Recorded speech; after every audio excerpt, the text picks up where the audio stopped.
Welcome to this webinar about what transferring to online teaching implies and demands from teachers. I will try to give you a clear picture of the situation so you can face it with proper basic knowledge.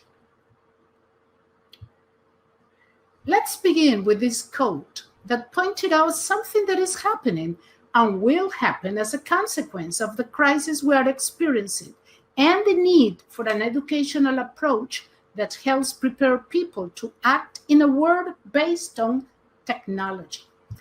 Not too many people thought the expected flourishment would happen so soon and boosted by a pandemic. To achieve the goal of giving you a first but illustrative idea of what transferring from face-to-face teaching to online teaching implies, I have created this agenda in which you will go from characterizing online teaching from teachers' point of view to best practices and finally to analyze why it will be around perhaps for decades.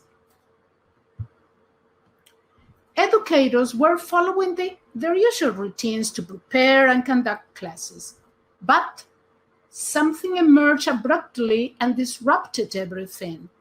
They were told, go home and teach online.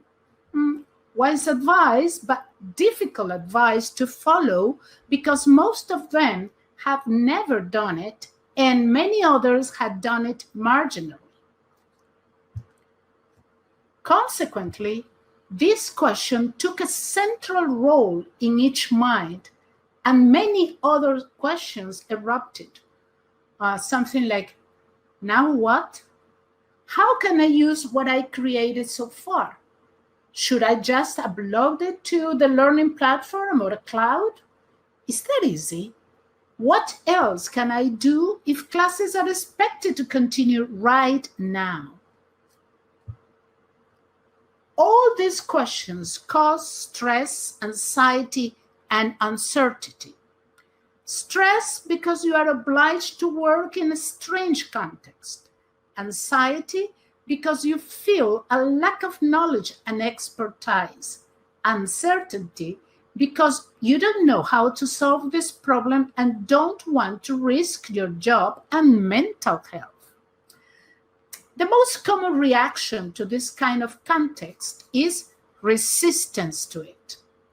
When something disrupts your life, you grasp yourself and numb things. However, that attitude is not an option right now.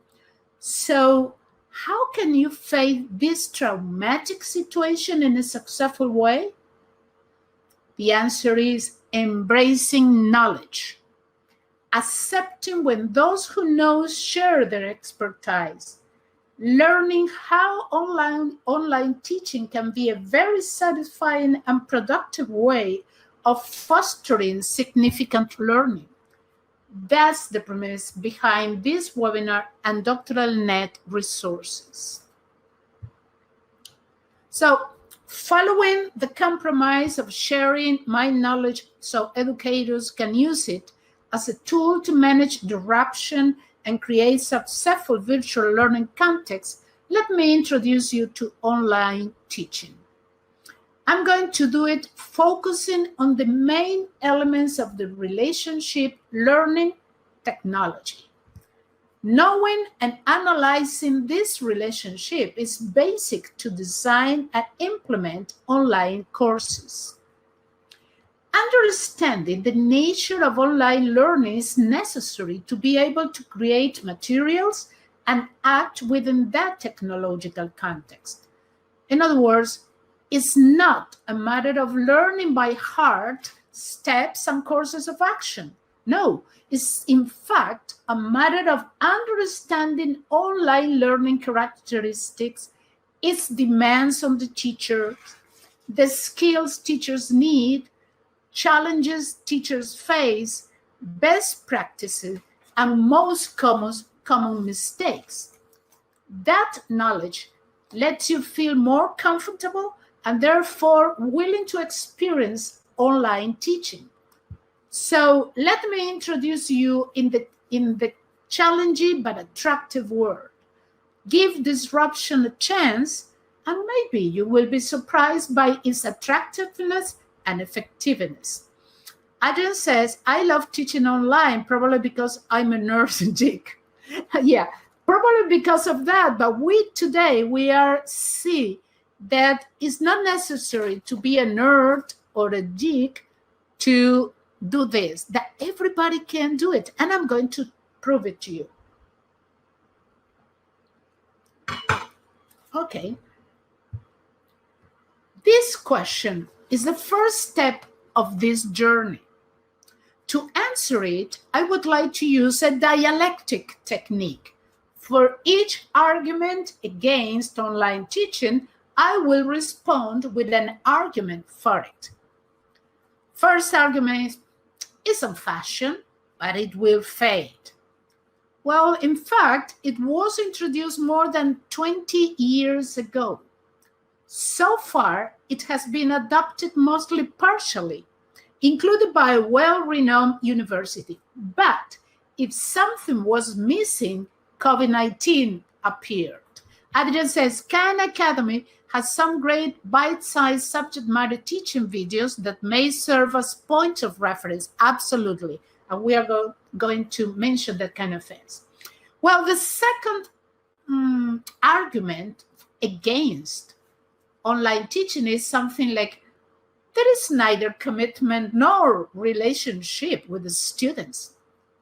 Well, this assumption derives from lack of knowledge about what students think of their online courses. A search of studies and opinions about that shows that the degree of acceptance of those courses is not low. If a course is well designed and is implemented by a committed teacher, significant learning is fostered due to the interactions that emerge between teacher-student, student-student, student resources, and student learning context. Then the key is how well a course is designed and implemented. And I want to tell you my personal experience right now. Of course, my universities told me the same that told to you.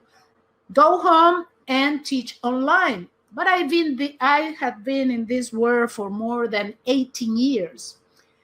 And then I designed and implemented the courses for English 1, English 2, and also for academic reading as part of a course of master's program. And something has happened in the first 3 weeks. I always implemented a forum for each week so students can tell everybody how they feel, how they are reacting to the experience, what have been their struggles and that kind of things. And I have been very, very pleased that these students that have never studied online have written something, statements like, oh, I didn't know how nice this is. It's incredible. I've been challenging myself. Another one says, for instance, oh, I'm learning how to pronounce English sentences, but I didn't limit to what the teacher posted. I have looking for other places in which I can experiment this activity. Another says, I love that I can talk to the teacher, but I also can talk to my friends and that kind of thing. So this is not a very accurate argument against online. Adrian says, professors and TAs can offer office hours via online platform too. And if you don't offer, as I'm going to tell you later on, they make you provide them that support. Okay, the third argument is some courses could not be taught online. Yeah, that's true, especially those in which a hands-on approach is necessary. However, New technological developments like virtual reality are changing that. Right now, there are lots of courses that are based on hands-on activities that are being designed, especially in the medical and nursing area. The fourth argument is content or experience are not so good. Well, as always, design and teacher make the difference. More students are enrolling in programs focused on designing and conducting virtual learning tools. And that opens a world of possibility to improve the quality of online learning. There are lots of students that are working in the IT area.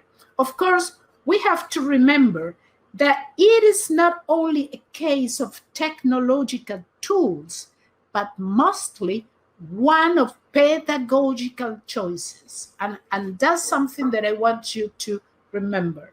And finally, they can say something like, that kind of job is not for me. How do you know that if you have not experienced it? So in summary, online teaching is a valid, attractive, and possibly very effective option to help students learn. From a student's point of view, there are some advantages like get information using several means, audio, video, images, etc. And that is useful to account for their cognitive and learning styles. They also manage their learning pace, use information and communication technologies, ICTs, that let them experience learning in ways more suitable to their preferences and styles. Experience a flexible, individualized, and also collaborative learning environment. Be more independent to get, process, and evaluate information, and save money and time. After all this reason, do you think that you can give online teaching a chance? Okay, now let's see what skills are necessary to be a successful online teacher. Let's talk about pedagogical skills that online teaching requires. Look at them. I'm sure that when you read them, you think, wait a minute. Apart from the first and the penultimate, which is not necessary in a face-to-face classroom, I have all those skills. Yes, you do. Because they are part of any good teacher toolbox, despite the environment where they work. And the two that you may not have can be developed easily, providing you have some assistance. Then, if you already have the necessary pedagogical input, why don't you try teaching online? But perhaps you may say, what else do I need? Here you have the ones that usually stress you for not having them. The technical skills. Yeah, I know they look frightening for non-digitally native people, but believe me, they are easily learned if you have proper support. That was my experience since I'm a lady born in the 50s, many years ago, and have been working in the online teaching environment for 18 years. Okay, so you can learn the things. And these are the administrative skills you need. Check them, and you will realize that you already have developed most of them. Then it's clear that you have the skills that require more time to be developed, and the ones you don't have are not difficult to master, providing expert support. Isn't it a great news? And you say, okay, I'm good at the skills, but what challenges do I have to face? Because I'm sure there are some. Yes, there are. Let's see. Now it's time to check what challenges you have to face when transferring from face-to-face education to online education. I'm going to talk about at least one of each type to exemplify what kind of challenges we refer to in each category. A more comprehensive list of them would make this webinar too burden, but if you are interested in a deeper discussion of this point, we can prepare something to help. So, among the pedagogical challenges, perhaps the most difficult one to face may be implemented a student-centered approach to learning in which you have to focus on a student's individual needs, strengths, weaknesses, cognitive and learning styles, as well as foster their creativity, argumentation, and divergent thinking.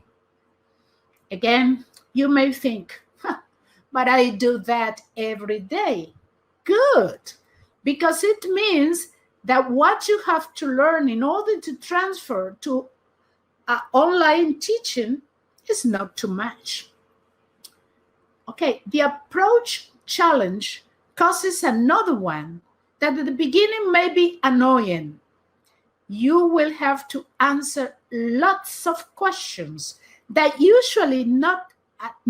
are not usually scheduled times, because students find new information even outside your area of expertise, and they need your guidance to deal with it. And another pedagogical challenge is to connect the course content to the real world. This is very important to foster significant learning. And as you can see, I have mentioned 3 different challenges because a pedagogical aspect is the most important component of online teaching. Technology is something to help you develop and create the ideas that you have in your mind to teach things. Now, the methodological challenges, of course, derive from the pedagogical ones because you have to choose the models, techniques, and resources that fit the selected teaching approach better. That means you have to reflect if a methodological tool is good to foster the skills you have focused your teaching on and addresses the individual and group characteristics. Among the technological challenges, the main one is your mastery of the available technology and also of its adequacy to each learning situation. Thanks God, you can learn that if you open your mind to that possibility. Again, give it a chance, and even your children and perhaps grandchildren will be amazed by your achievements. Finally, let's see what we refer to by personal challenges. Lack of confidence in your abilities and real potential emerge as the main challenge. Also, the commitment to retrain frequently may be a challenge because it may be perceived as difficult to do, but in fact is very rewarding when you embrace it as part of your philosophy of life. Okay, this presentation of challenges is just a short example of what they are, because they depend also on each teacher's personality, and therefore I invite you to reflect upon yours. I want to finish the section of challenges talking about the special case of graduate students that work as teaching assistants. They are in the unique position of learning how to be a teacher and at the same time acting as such. Something that is conceived as professional practice. And I can remember that situation very well, and it's not a straightforward process. Besides, they are now requested to change from an environment they are trying to learn how to deal with to a new one where they cannot transfer directly what they have learned so far. What to do? Well, as with many other things, knowledge is the answer. You need to understand the characteristics of the online teaching environment, the associated skills, the challenges you may face, and the best practice to follow. Too much learning? Sure, but you have an advantage that many professors don't. You know technology better, and what your professor have taught you about pedagogical and methodological issues are still relevant for the online teaching. Just have to make some adjustment. Besides, you are creative, imaginative, and know today's students well because you are one of them. Therefore, as you can see, you are in a strong position and will succeed in a great way. You face challenges and knowledge, and in that sense, practices that have been tested and proved to be successful are a good, great source of knowledge. Let's have a look at some of them. Here you have 5 best practices for the pedagogical component of online teaching. They all foster significant, interactive, constructivist, and connected to reality learning, and also creativity and foresight. Therefore, your online teaching should reflect these practices in order to achieve high quality. In the methodological component, these practices have been found productive. They help you connect to your students and build a virtual community where every cognitive and learning style can be addressed and ideas, preferences, and creations are well received.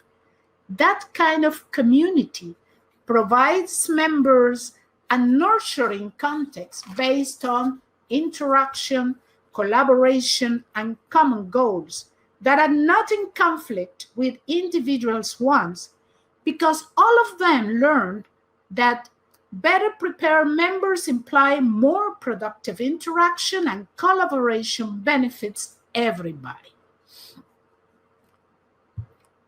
And these are some of the technological practices that help you build and manage an online course that runs smoothly. Of course, to learn how to do these practices, you may need some tech support that may be provided by your university or school. Of course, you can also expand your knowledge watching videos about tech tools that let you create attractive and informative resources.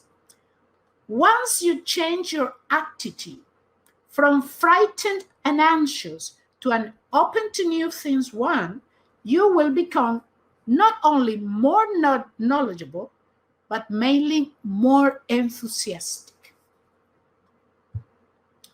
Finally, this slide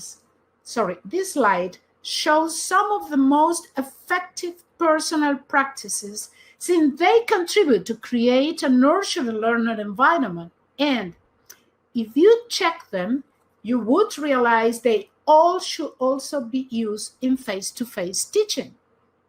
So, in this area, practices are not different when you transfer to an online environment. Personally, I really support the practice that tells you to be yourself. Why? Because transferring to a new teaching environment is like moving to a new community. And you need to be yourself in order to function in that community.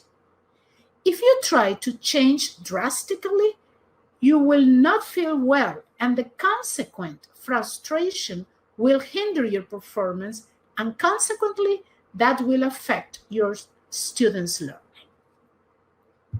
Now, let's see a summary of practices that have been found to hinder your online teaching.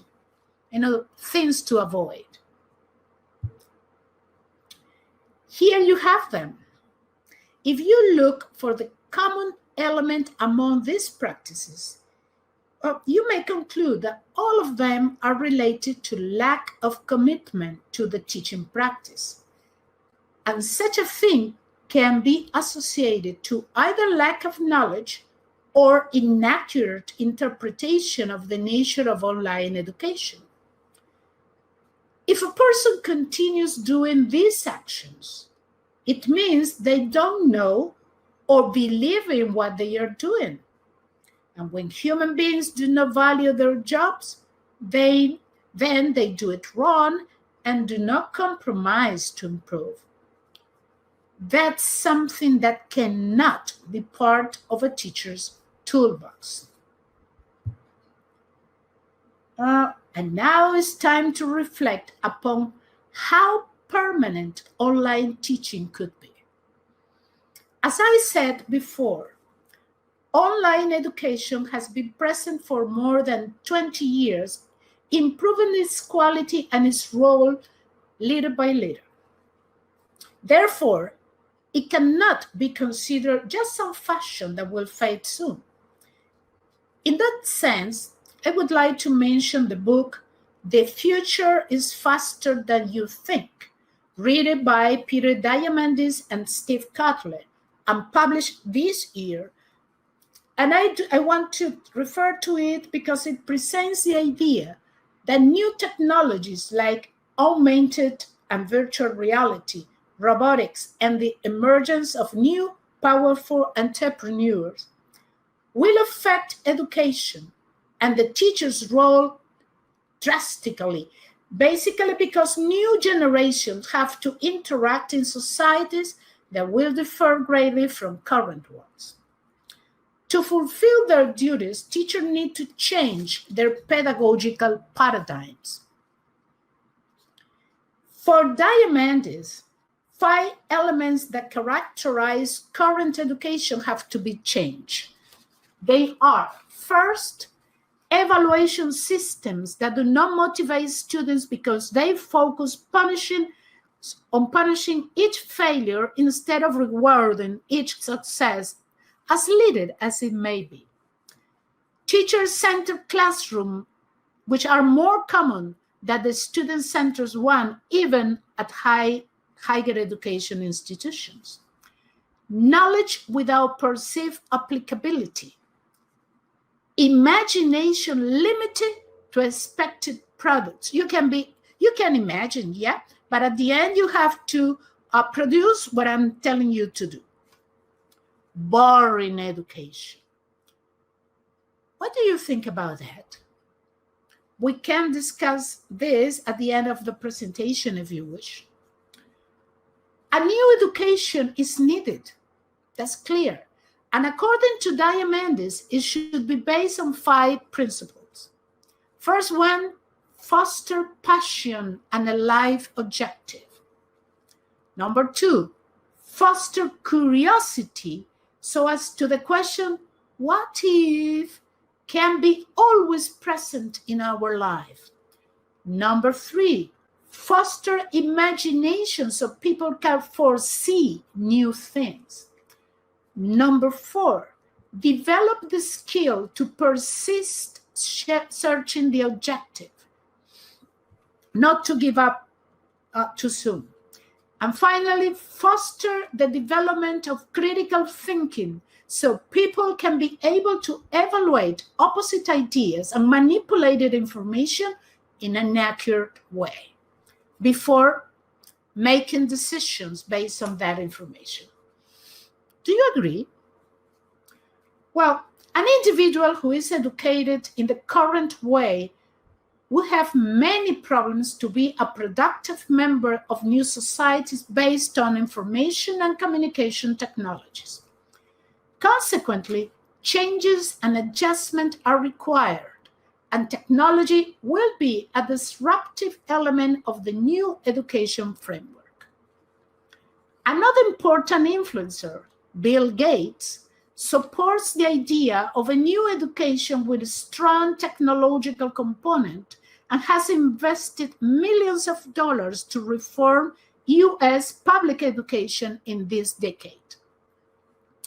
There are many other examples of the disruptive effect of technology over education. But the two already presented and what is happening right now, let us state that online education is here to stay and will move only forward. From the main idea presented in the slide, I think you can conclude that staying frozen in your current positions and belief would be a huge mistake. You have most of the skills needed, and the ones you have to develop are the simplest one, providing you have assistance to do it. Then, give online teaching a chance, and you will not be disappointed. Okay? This is the reference that I use today.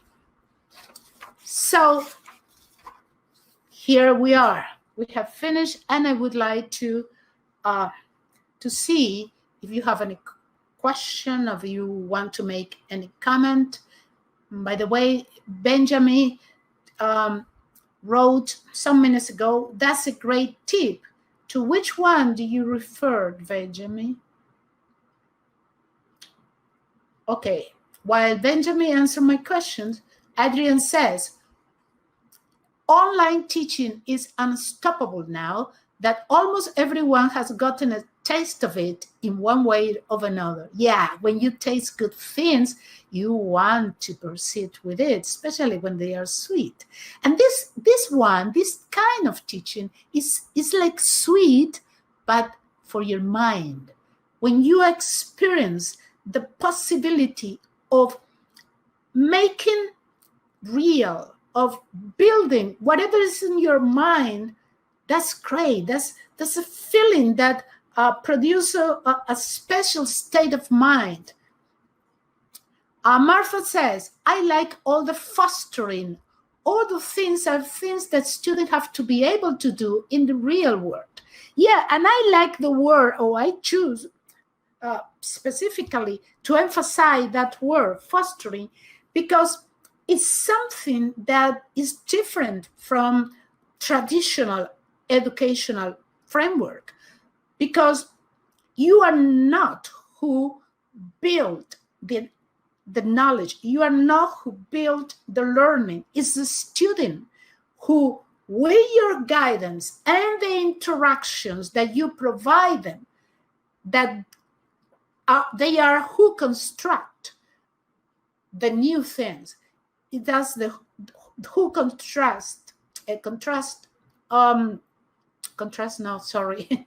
build the new way of presenting things, build significant learning. Sorry for my mistakes, because is that I have a strong passion for this, and then that happens in my mind, and my mind comes like kind of storm there, and I want to express all things at the same time, and I did a bad job with that. And Benjamin says, it was when you were talking about maintaining your personality and style. Yeah, because one thing is that you adapt your teaching style to the new challenges.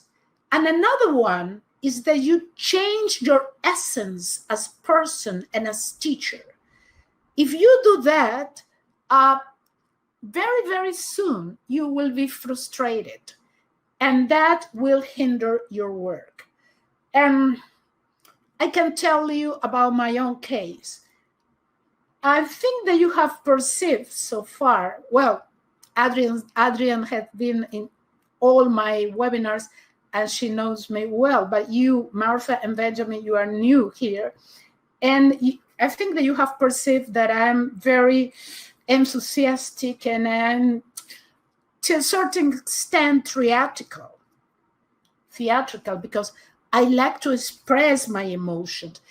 If I'm obliged to do a kind of ice teaching, a kind of very controlled expression of my ideas, I will have not lasted 18 years doing this, okay? Because I have to express my personality.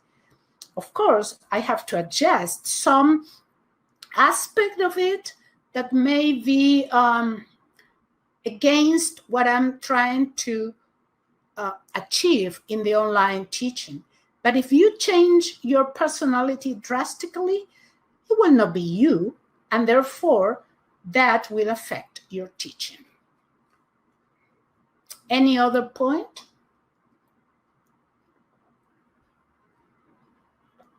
Anything that you want me to explain a little more or present any example of it? Megan says, oh, Megan, hello. Oh my goodness, sorry. I was so involved that I didn't see that Raphael, Megan, Regina, Pascaline, and Jennifer are here too. Sorry. Megan says, I've noticed in the class I teach, not as many students show up and even less participate compared to in-class participation. In addition, I've added a discussion board for the student who can't make the Zoom class, but no one posts anything. How can I encourage participation? Well, any online teacher have similar problems. And of course, it will be very difficult that 100% of the students participate, but you can provide some kind of rewards, and that rewards could be, first of all, you have to keep contact with them by email, by even phones or WhatsApp groups.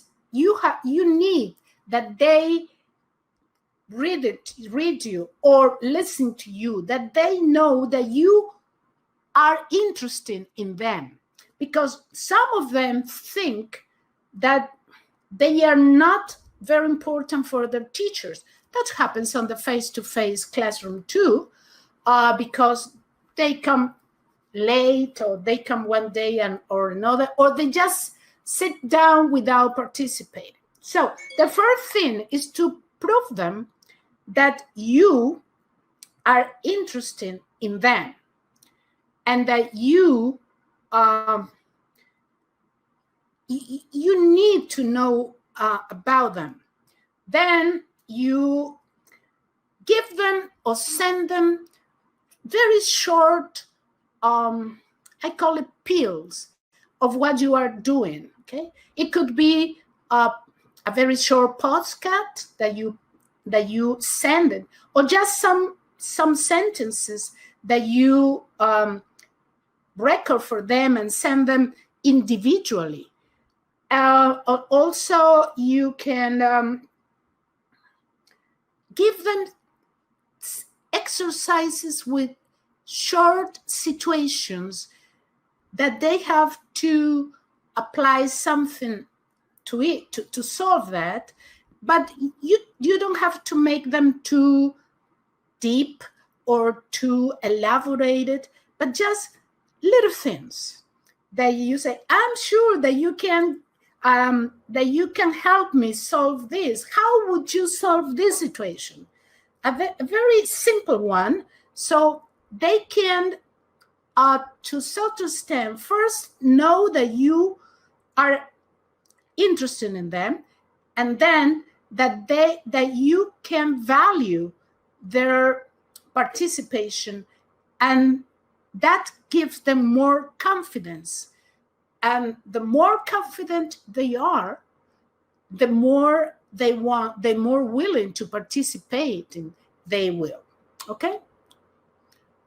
Hope that you find this useful. Of course, we can work with this and, let's see if you are interested in more things about this, perhaps even a course about these things. I'm already, at this moment, I'm developing the first module of a program for my colleagues at the university and the associated elementary school to help them learn how to deal with these things.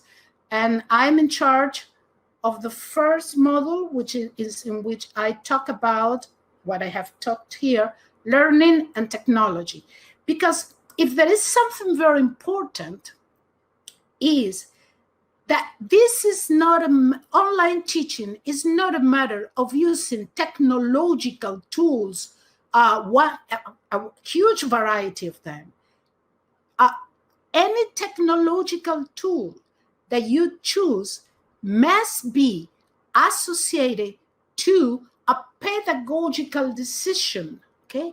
It must be based on that pedagogical decision, and it must be the best tool to do it, okay?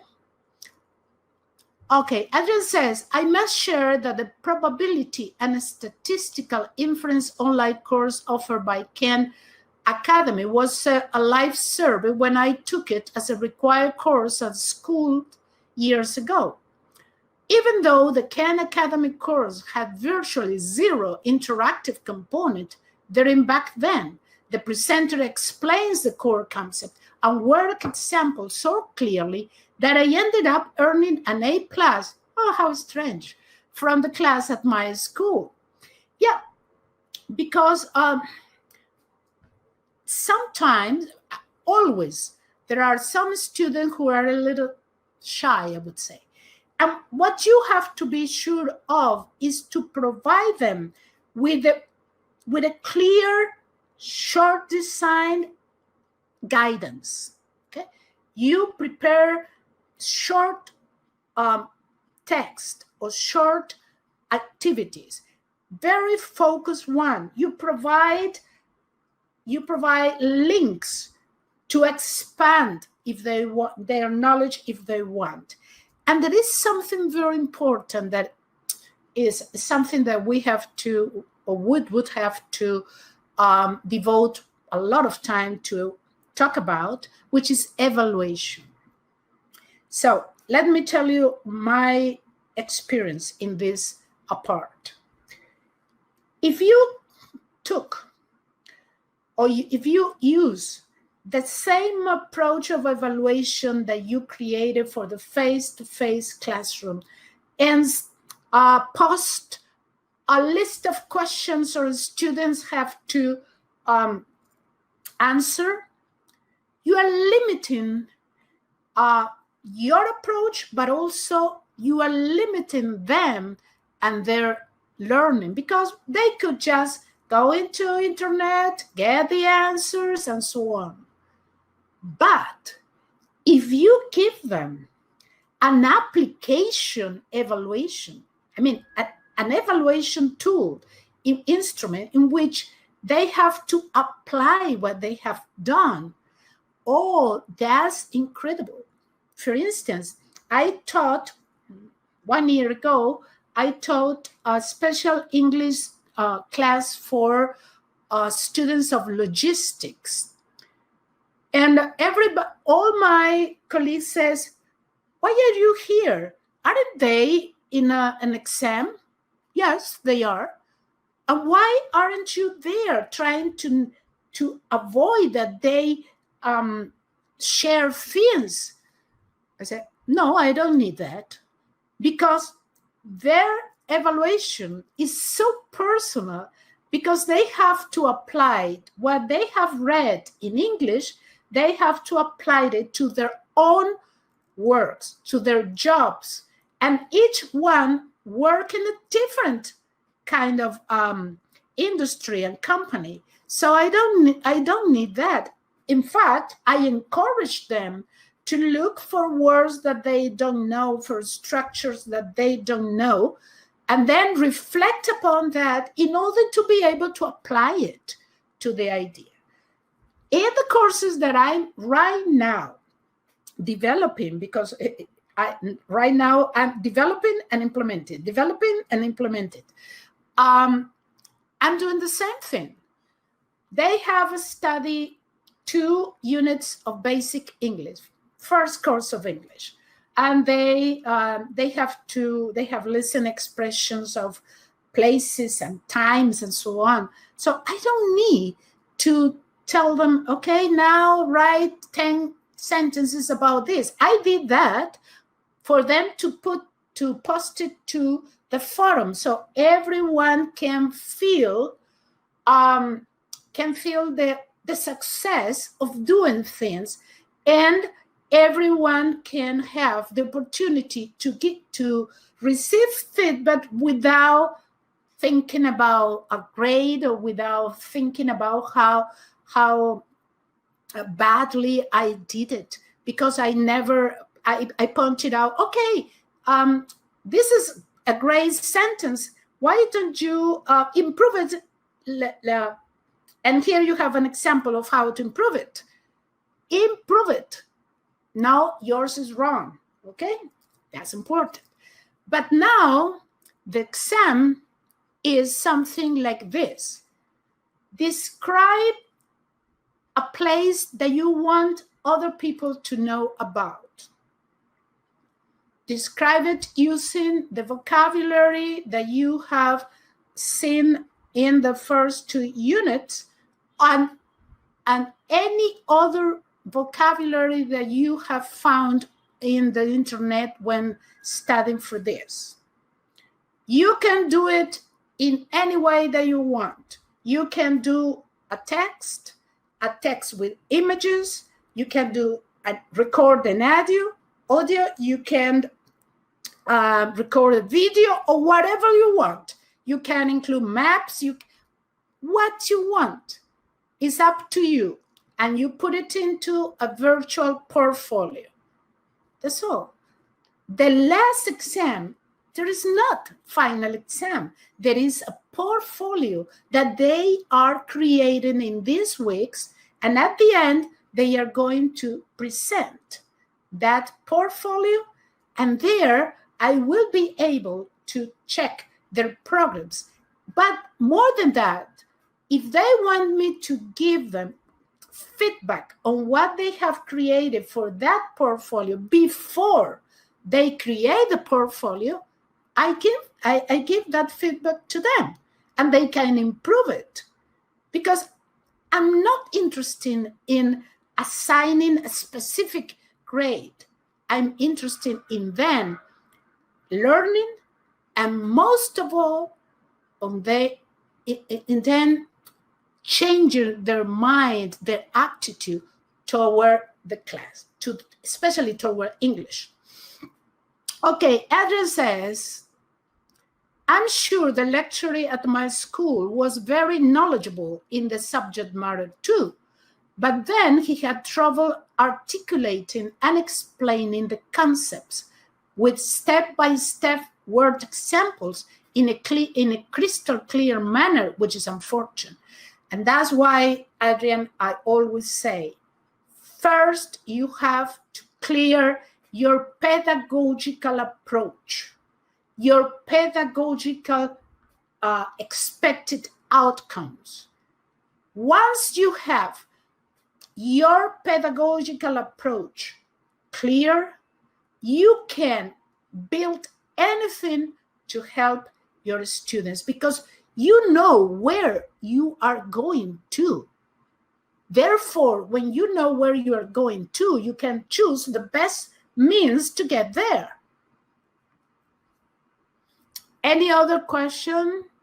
Let's see, Rafael, Adrian. So at the end of the day, tech can be helpful, but it can take the place of the instructor clarity of thinking and lesson planning. Yeah, my dear, you know, when you reflect upon teaching and technology, or learning and technology, it is always basically a matter of pedagogical things, okay? Technology is a tool to make that learning more significant, more permanent, okay? But at the end, is the teacher who conceive the whole thing.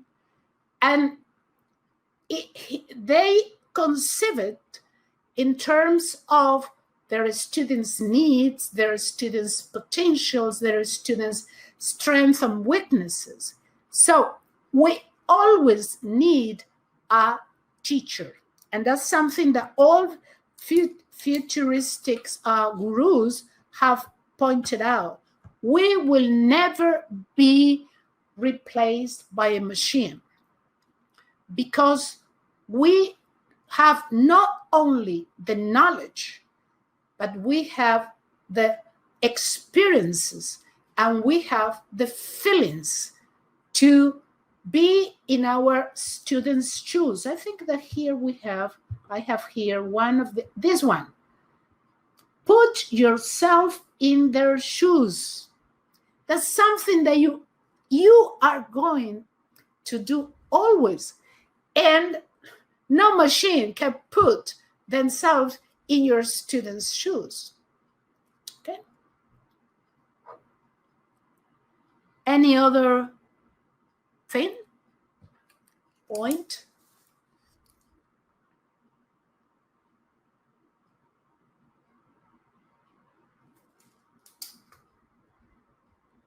Okay, I'm going to stop the recording, but I will be here